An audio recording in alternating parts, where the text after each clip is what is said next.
Hi, it's Cassie Oelberg in Sealands Grove, Pennsylvania, and we are going to do sketch 1 from May. Now, Fast2Fab are leaving, so we will not always be building on Fast2Fab anymore, but we will continue to do the sketches, and hopefully I will teach you some tips and tricks along the way. So, on this one, we are going to get an extra L-shaped border out of our cardstock that we're going to use in the middle, and I'm going to show you how to turn the 1 page into a 2-page spread and how I did my tilt because I didn't want it to be quite so much of a tilt. So let's go ahead and go over to the desktop and get this started.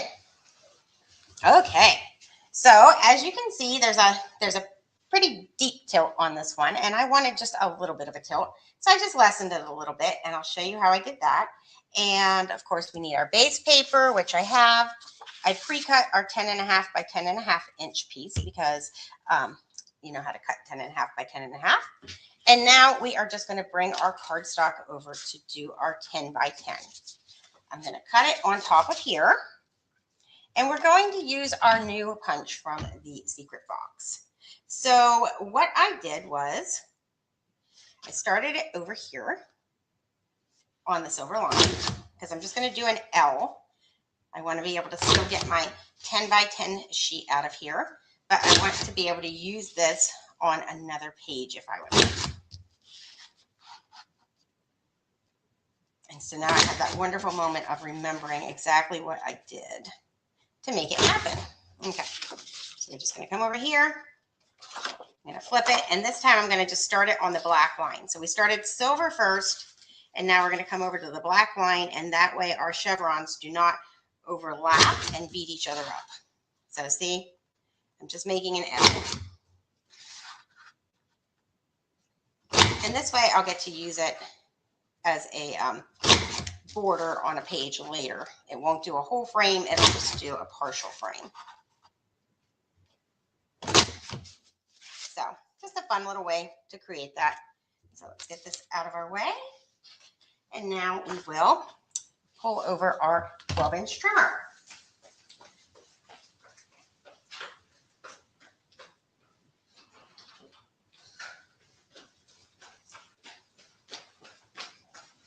Our 12-inch trimmer, which was across the room because I got class last night. Oh, love it whenever your supplies are everywhere. Apparently, I need a second new trimmer too because, well, I loved our old trimmer. I can't go back to it. This one is amazing. I'm going to move this mat out of our way. And I'm just going to cut my L out. The L, you say. Okay. So we're going to come over here to 10. We're going to bring this down to 10. And then we're just going to flip this, come over to 10. And come down to our cut line. Now I may trim this up and make this a little bit tighter later to do on the side of a page, but I just left the most possible there so that I can play with it and decide what I want to do with it later. I always like to give myself some extra pieces to work with because I don't know where I would get more paper. Now I'm going to build my inside right here on my 10 by 10, and then I'll put my tilts in, and that way I can keep everything nice and straight, and then tilt it all together at the same time. So come over here and build on this. So I want to do my pieces over on this side.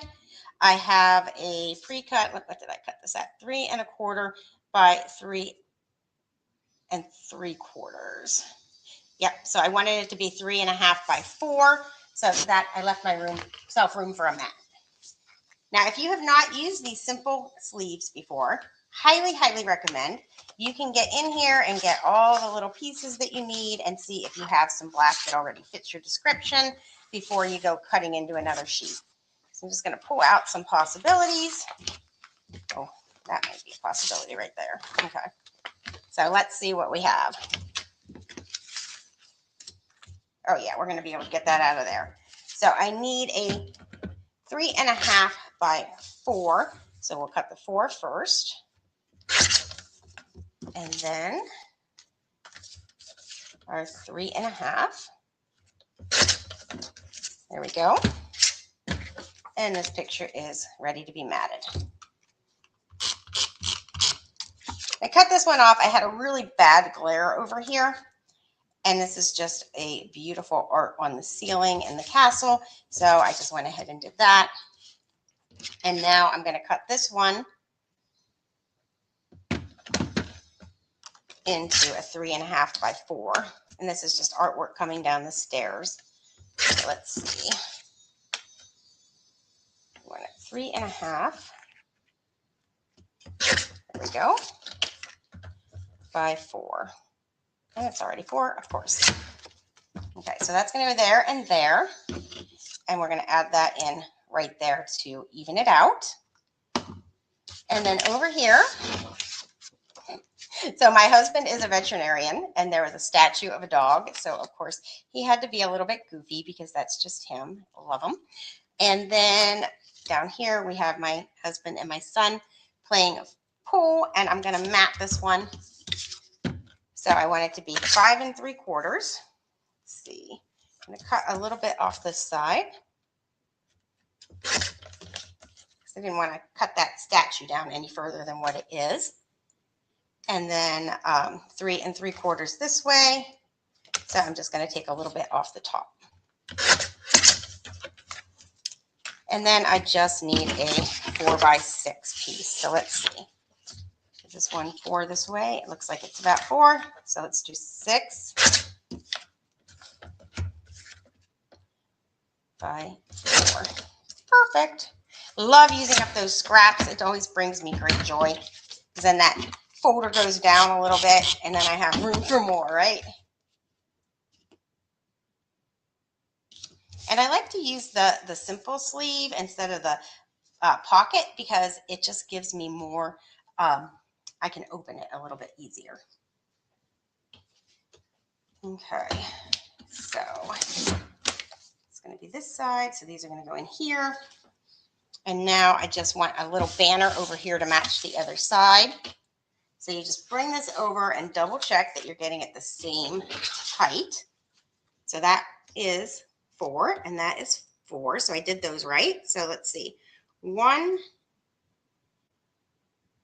3/8 it looks like. So I like it when my pages match nicely. So 1 3/8 by 6. So I go ahead and cut my 6 using my little photo trimmer.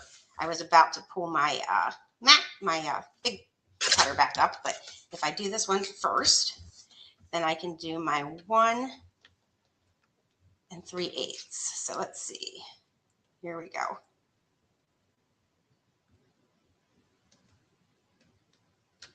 You know what, guys? There's just not enough hold there, and I know that it's going to cut nicer on here. This has a nice little bit of cling to it. And the other nice thing is, look, it has the 1 3/8 here, so you can't mess it up. So there's 1 2/8, 1 3/8. Woohoo! And this just holds it nice and firm. And it felt like it had a little bit of wiggle on the other one. So that's why we have multiple tools to do multiple jobs. Love that. Love that about what we do. And so now this is going to go right across here. And now I can line it all up. So I'm going to bring this over. This is one of my new favorite things.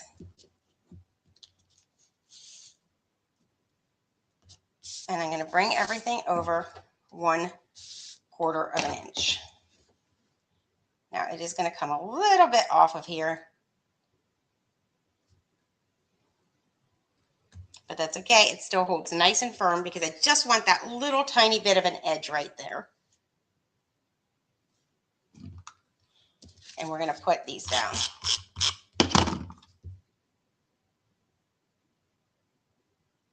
You can measure it top to bottom. I didn't measure it on the bottom, so that's why I'm wiggling it a little. There we go, top to bottom. And I'm going to bring it down 1/4 of an inch also. And then same thing here. Going to bring it over the 1/4 inch, and up the 1/4 inch.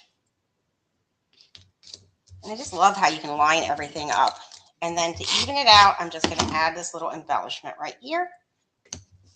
And now I'm going to come over to the other side.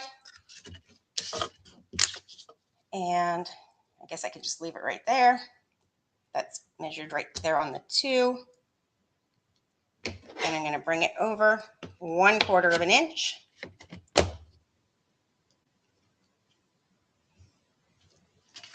And I'm going to put this one up top. Oh, I bumped it. Shouldn't bump it after you already have it lined up, but not a big deal. And now I can line this one up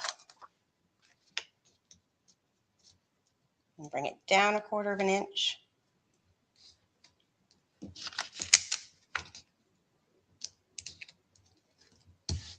Same thing here.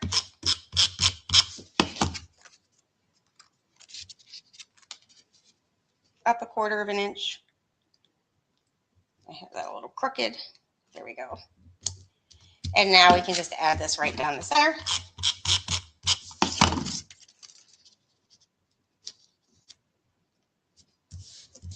Voila. Okay, page is mostly done. Now we're going to do the tilt. So we have this page. We're going to tilt it the opposite way. So first, let's go ahead and add this right in the center of here. Well, we can still do it straight because straight is always nice.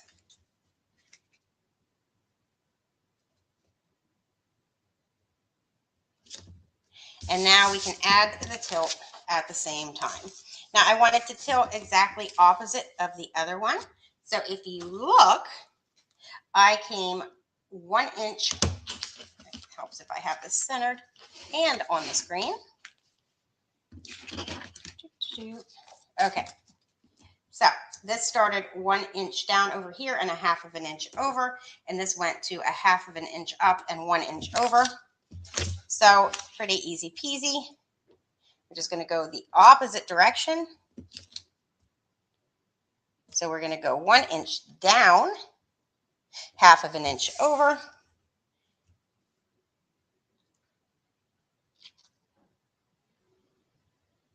And we're going to go 1/2 inch down, 1 inch over here. And it would help if I did it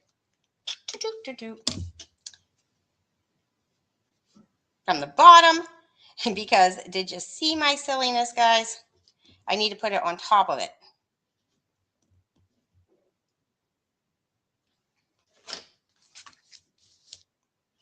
So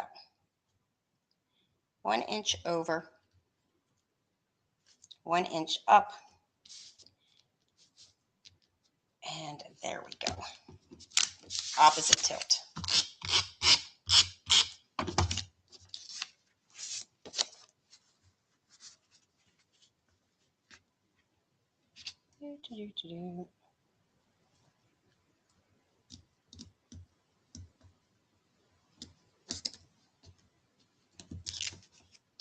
Half an inch up, 1 inch over, 1 inch up, 1 inch over. Da-da-da. There we go. So now we have opposite tilts on the page. So anyway, that's how you create a 2-inch, a double page spread. You turn it into 2, you just do your tilts the opposite way, and you get to decide how much you want to tilt it. If you didn't want it to go quite so deep, you could even do it a little less of a tilt. And I changed the sizes. That's the other thing I forgot to talk about. I changed up the sizes of the photos by just, let's grab my sketch, measuring what I wanted in here. So I wanted 2 columns instead of 3 because I wanted a wider picture here and wider pictures here. And that's okay. You can switch it up a little bit and make it your own. So anyway, I hope that helps you to work with the sketches. Sometimes I hear people say, I don't love how this sketch is, or I don't love how that sketch is. And remember, they're a starting point, and then you make it your own and you have fun with it. So have a great day, and thanks so much for joining me.